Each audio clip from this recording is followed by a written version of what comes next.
Você já ouviu dizer que todo empresário deveria ter uma holding, né?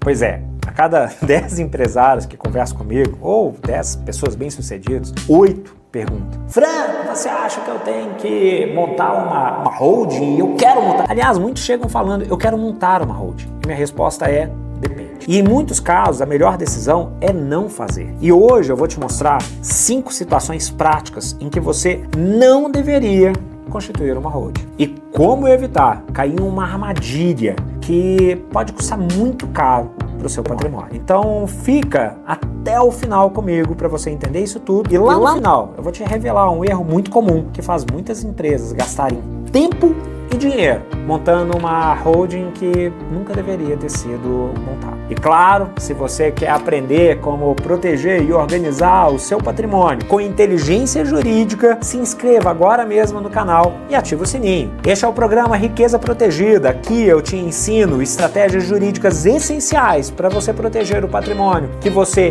já construiu ou que está construindo. Vamos lá. Primeiro cuidado que você deve evitar e primeira situação que você não deve montar. Quando seu patrimônio for muito pequeno. Vamos pensar juntos. Imagina que você tem 2 imóveis de um valor modesto ou até de um valor alto e um pequeno investimento em ações. Criar uma holding gera custo de abertura e manutenção com advogado, contador, registro, custo de manutenção como contabilidade, declarações, obrigações, o custo de atualização patrimonial. Aqui em cima, inclusive, tem um card que te leva para um vídeo que fala sobre o custo de criação e manutenção de uma holding, para você conseguir entender isso melhor. Agora, compara aqui comigo. Você gasta milhares de reais por ano para manter uma estrutura jurídica que, na prática, protege um patrimônio que talvez nem justifique esse esforço. Eu já vi casos de uma pessoa específica que gastou 20% do valor dos bens com custo de constituição de uma holding. De manutenção ele tem um custo maior. Custo de manutenção não funciona. Pergunta para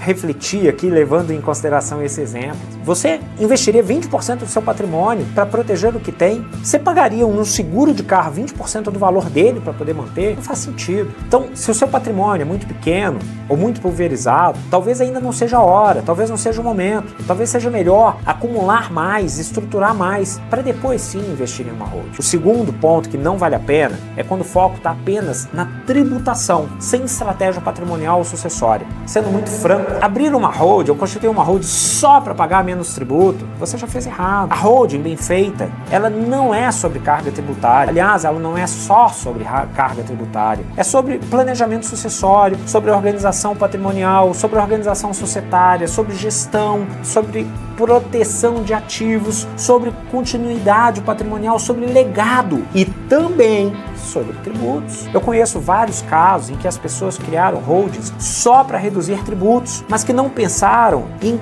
como os bens seriam administrados no futuro, nem tampouco pensaram em como os herdeiros entrariam ou lidariam com esse ativo, com essa holding. E o que aconteceu nessa realidade? Problemas sérios na sucessão, litígios, brigas entre os familiares, porrada. Adivinha? Eles perderam toda aquela economia, aquele benefício com advogados, com briga, com tempo. A moral disso é que a holding é estratégia de vida patrimonial, não é brecha fiscal. Então enxergue maior. Terceiro ponto é o desconhecimento das obrigações jurídicas e contábeis. Aqui é fogo, porque muita gente ainda acha que holding é como abrir uma caixinha de proteção e esquece que ela existe, deixa lá no cantinho. A realidade é que holding é uma empresa, ela tem que ter contabilidade, ela tem que ter contabilidade profissional, ela tem que apresentar declarações fiscais, ela tem que apresentar relatórios anuais, atas anuais. Alguns documentos precisam ser registrados na junta, como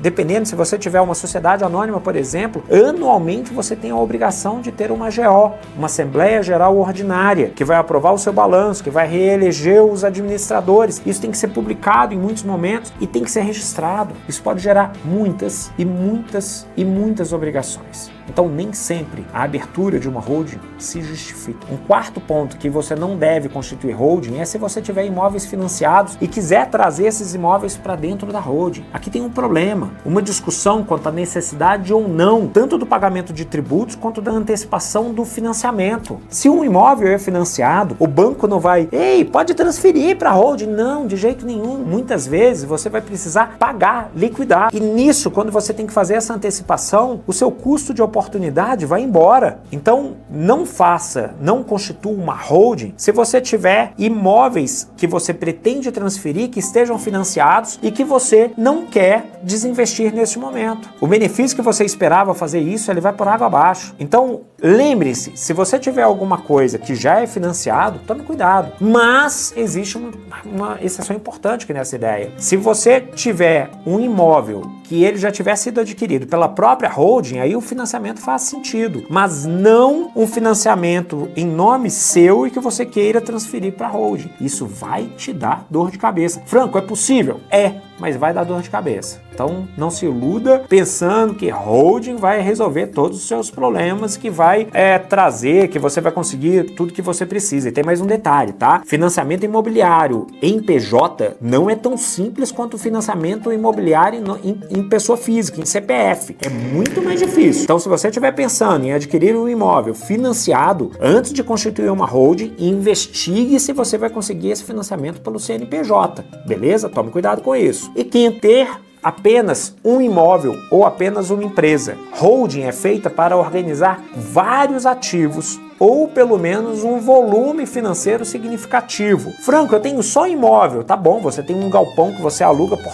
dezenas de milhares de reais, faz sentido. Agora você tem um apartamento no bairro, aquele apartamento de 2, de 3, de 4 quartos para você poder alugar? Não vai por isso não. Então se você tem apenas um imóvel para alugar ou apenas uma empresa para operar, talvez a holding ainda não faça sentido agora. Pensa vamos fazer uma analogia aqui, tá? É como usar uma carreta de 30 toneladas para poder carregar uma caixa de sapato. Se o que você tiver não for uma caixa de sapato, mas forem muitos sapatos, faz sentido. O excesso da estrutura sem necessidade real não tem a menor lógica. Tem exceções, tá? Como planejamento sucessório, um planejamento sucessório muito específico, uma proteção patrimonial em grandes negócios, um imóvel de alto valor. Isso faz sentido, tá? Mas não é a lógica. A lógica é para um negócio específico ou outro negócio específico, não tem sentido. Toda a estrutura de holding, todo o custo que você vai ter para poder fazer isso. Então, antes de pensar em holding, se pergunte o seguinte: eu estou organizando algo que precisa mesmo de uma estrutura mais robusta? Ou eu estou fazendo isso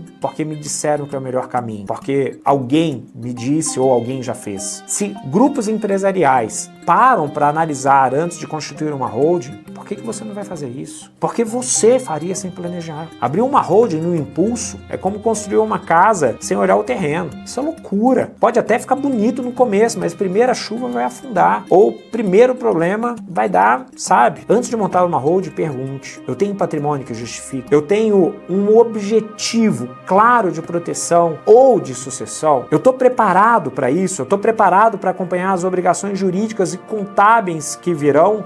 Tem uma outra situação aqui que funciona muito bem, tá? Porque para essas perguntas, se a resposta for não para qualquer uma delas, respira e espere. Holding é sobre estratégias, não sobre ansiedade. Mas, se você tiver um imóvel só e você tiver uma briga entre seus filhos, talvez aqui faça sentido, por causa da sucessão. Você vai evitar a briga da sucessão. Se você vai abrir uma holding só porque ouviu dizer que todo mundo está fazendo, tá errado. Holding não é tendência de Instagram.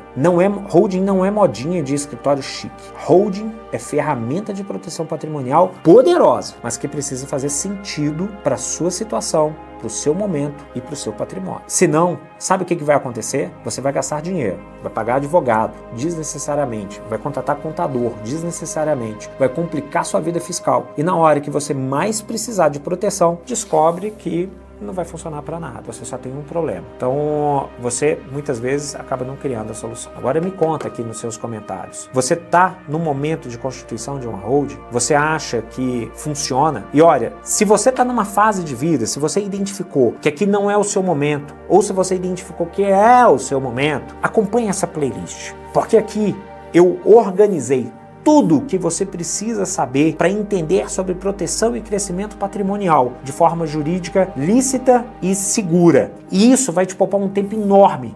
E você vai saber que você não precisa mais procurar para obter essas informações necessárias. É tudo gratuito, sem gastar R$1 para obter essas informações que estão aqui. E para não perder mais informações e os novos vídeos que virão, não deixa de se inscrever e ativar o sininho para você receber notificação dos próximos vídeos. Te vejo no próximo vídeo.